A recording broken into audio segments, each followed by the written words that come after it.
So, Black Solidarity.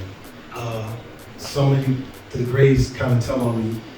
I have a few years, and I remember when we used to have Black Solidarity Day, November 2nd. And that was the day for us to be mindful to stick together. The Bible has a verse that says, love not the oppressor and choose none of his ways. Unfortunately, we have loved the oppressor and we've chosen all his ways. And his ways is divide and conquer. So he takes the natural differences between us, and we're going to have differences. We're not the same people. We may have different points of view, but that doesn't mean that we can't be united and together. But he exploits differences in order to exploit us.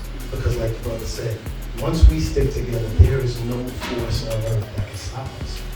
There's no force on earth. All the great philosophers sat at the feet of the African scholars. If you read Greek mythology, you see where they went to the oracles or the soothsayers. Those were Africans that they went to. And this is a lot of things that we don't know as people, that the legacy was stolen. That Greece didn't start architecture because where did the pyramids come from? Where did all of that architecture came? They still can't figure out how they did that. They don't know about Imhotep. The knowledge is hidden in books, and we need to read.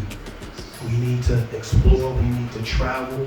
But if you can't travel by plane, bus, car, you can read and travel with your mind and find these things out that are hidden. Not just on Black Solidarity Day, and not just in February, but all throughout the years. When I came up, it wasn't until college that they had any kind of Black Studies classes. But I was fortunate enough that they had these comic books called Golden Legacy comic books. And I was able to read and find out about Benjamin Banneker, and find out about Sojourner Truth, find out about Lewis Latimer, find out about Granville T. Woods. These are people that, by and large, most of our people now don't even know who they are. They don't know that Lewis Latimer worked with Alexander Graham Bell and Thomas Alva Edison. And since Edison stole a lot of patents, it's highly probable that Lewis Latimer was the one that came up with the light bulb that's here now. You know, they don't know that Garrett Morgan, this traffic light that you had to stop at to get here, he created that. A lot of them don't know that because it's hidden in books, and we're busy calling each other by the oppressor's name for us. And so that name dehumanizes us. Once upon a time, you were my brother, you my sister.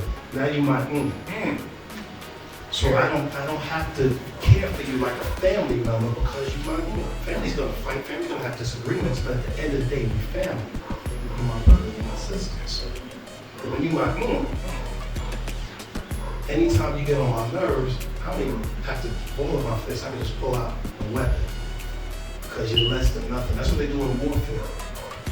The Vietnamese weren't Vietnamese, they were Gooks.